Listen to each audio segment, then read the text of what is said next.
Hello and welcome to my presentation. Thanks for sticking around to hear it, and I'm sorry I can't be with you in person this evening. I'm going to give you a short presentation on the Dragonflies in the Bog project, and it will include a bit of background for those of you new to the project, as well as an update on how far we've come since November last year. I'd like to start with a short introduction to the team behind the project. So starting with myself, I'm Emma Stevens-Veach and I'm the Dragonflies in the Bog project officer, which I personally feel has to be the best job title I've ever had. And then over to my right, you'll know our trustee Pam Taylor, who's now got oversight for the project for the British Dragonfly Society. The photo below is Jen Davidson. Jen's only just left the BDS for a new role with the Perth and Kinross Countryside Trust, but I wanted to include her here because of her massive contribution to the project, and she leaves behind her a really big legacy, which we're all continuing to work with, which is fantastic. And on the right side of the screen here, we have all our volunteers involved in the project. Firstly, Pat Batty. She needs no introduction, but Pat is our Scottish recorder, and she was the real driving force behind getting the project off the ground, highlighting the threats to the bog habitats and our rare species, and championing the work with landowners in getting this project up and running. So we owe a lot to Pat with regards to this. Graham Rennie, to the right, is one of our species experts and has been playing a key role in supporting the delivery of our training courses, as well as monitoring sites up in the north west, and also finding other new sites and checking those out. So Graham does a power of work for us. And then not forgetting this big squad of people, and they represent just some of the people who have been volunteering, and I'm going to tell you more about them a little bit later on. But yeah, volunteers are an exceptionally important part of our project team.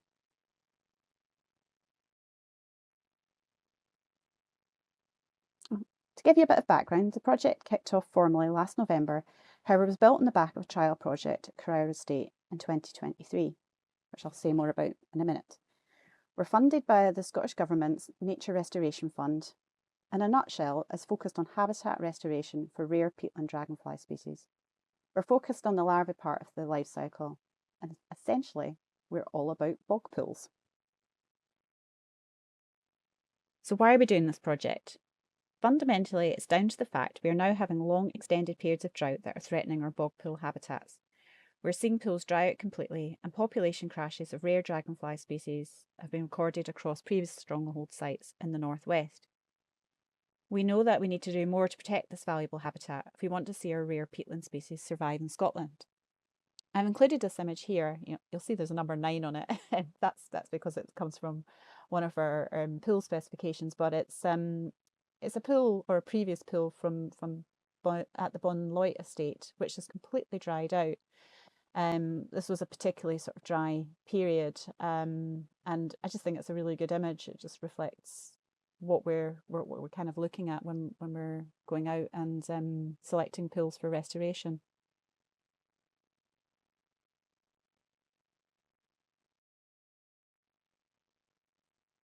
So, who are our target species? We're predominantly concerned with 3 rare species, including our white-faced darter, the northern emerald, and azure hawker. All 3 of these species are now classed as endangered on the soon-to-be-published UK Red List, with the white-faced darter and azure hawker also classed as endangered on the European Red List. All of these species are located in the Highlands of Scotland, and the northwest in particular is seen as our last stronghold area as they retreat northwards. Although it should be said that the white-faced darter is also found in a few other areas and has been part of a reintroduction project in Cumbria. All of our key species like boggy peatlands and have very slightly different pool preferences. White-faced darter generally likes slightly deeper pools with steeper sides. The northern emerald likes sphagnum dendrunnels with a bit of flow, and azure hawker likes shallower pools with sphagnum and cotton grass. The reality is that whilst these are preferences, we often find species alongside each other and in atypical habitats for them, but perhaps it's down to need rather than preference.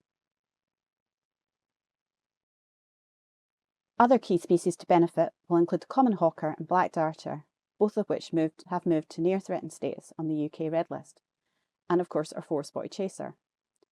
There will be many other invertebrates that benefit from having bog pool habitat retained, not just our dragons. The project really began at Carrara. Our early work here with this special place has really set the groundwork for the whole project. Pat had witnessed a massive population crash for the azure hawker here over just a few years ago and knew something needed to be done urgently. That led to Pat working with Danielle Moore, our Scotland officer, and Carrera's conservation manager, Sarah Watts, to put in place a trial project. And that was in 2023. And that focused on restoring and creating pools in a small area. This was hugely successful, and restored pools were colonised that following year by our rare species. On the back of this project, the British Dragonfly Society went to the Nature Restoration Fund to secure funding for a wider project across the northwest of Scotland. And that's led to the project we're talking about today, Dragonflies on the Bog. We then went on to do considerably more work with Carrera, as this was our first site that we worked with as part of the project, with pools targeted over nearly 20 hectares of area. So from an initial 19 pool complexes that were marked out back in October 24, and through additional marking and evolution of the proposed works over that duration, in total, we had a total of 131 individual small pools being contained and formed, 138 dams, and 75 drought-resistant sumps created as a result of the work. We learned a lot from this phase of the project and evolved our specification for contractors based on the results of what did and didn't work there. Our first surveys there last summer have shown really encouraging results, and I'll talk about those in a bit.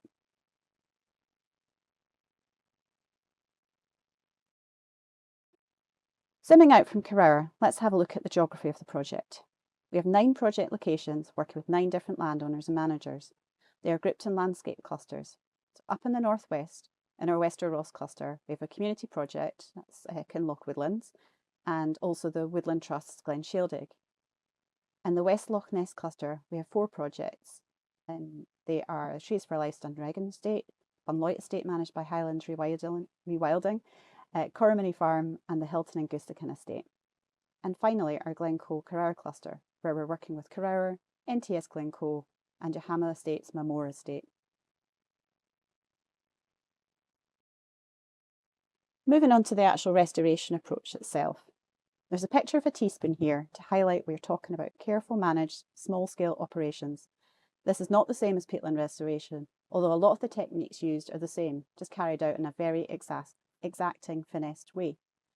For example, when we're scooping contents of a pool, we're very mindful these diggers may be scooping out live, rare larvae, and we want to preserve these. So the contents are very carefully managed while this work is happening. So let me take you through a few examples of the restoration work. Starting with dams and sumps. I really like these images, and these were created by Jen. The one on the left here shows typically the pattern of a drying area and how water is being lost. And the one on the right shows how water can be retained in pools with the strategic placement of just some peat dams and sumps. Sumps are effectively small deep sections that we hope will stand up to longer periods of drought, providing refuge areas for our rare species. And these dams are selected, the location of the dams are selected because what we were doing is looking at which direction the water is flowing in, and we want to make sure that the water is retained in the pools.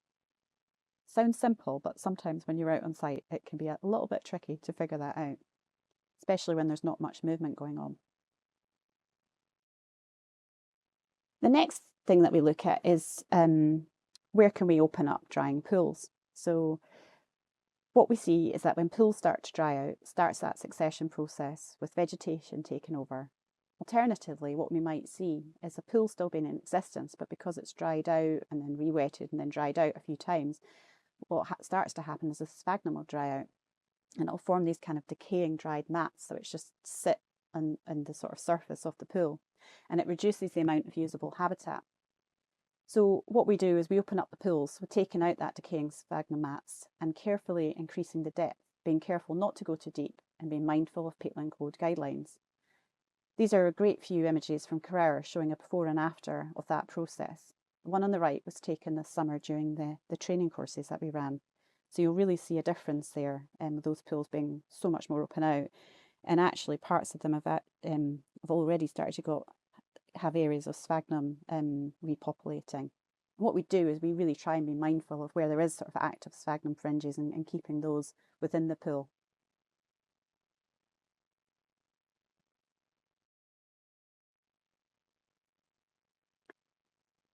Something we also consider is wind action. and the effects of that on our pools. So orientation plays a part in that, and considering, where are the prevailing winds coming from. Um, and yeah, so that can have a big sort of impact on the pools themselves, and whether sphagnum can be allowed to build up. So this particular pool, although there's a wee bit of sphagnum down in that bottom corner there, we noticed had quite a lot of wind action going across it. And this was on a particularly windy day. It's at the Hilton and Goosekin estate, which is and it's in quite a high exposed area. And we decided just to trial something here. And so we created what we're describing as a bit of a harbour wall, to see if we thought that could provide some sheltered areas and break up the wind a bit. So the red lines highlighted on the left are where we wanted to do this. Bit of shonky drawing on my phone there. And then the ones on the photo on the right there is the after image, showing the contractors have managed to put in. Just to mention that this picture on the right was taken after quite a lot of rainfall, so it'll look a wee bit different when that water level goes down a bit. But this work's only just been very, very recently completed, so it'll only be time that will tell us how this works, but it is a bit of an example of something that we're experimenting with.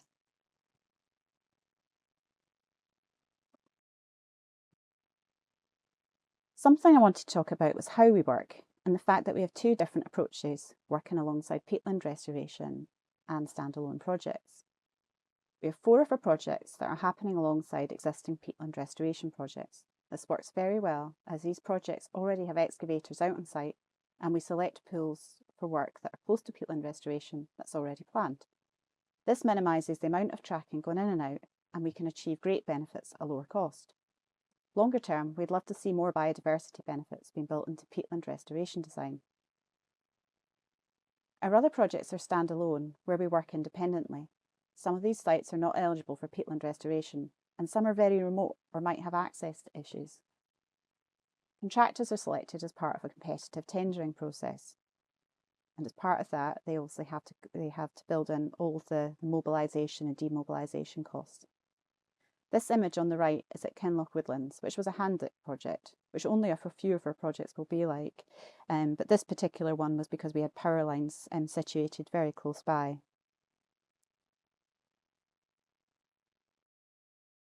So how are things progressing now we're a year into the project?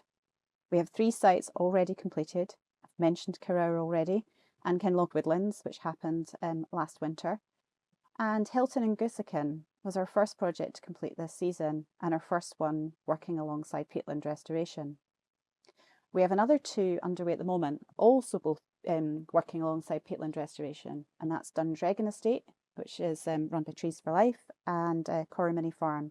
And those are actually neighbouring estates, which so it's really great to sort of see that work happening across the landscape. And then work scheduled, we've still got Glencoe, that's NTS Glencoe, our Moors estate, which is near to Glencoe, Glenshieldig, the Woodland Trust site, and Bunloit estate, Highland Rewilding estate, which is in that West Loch Ness cluster.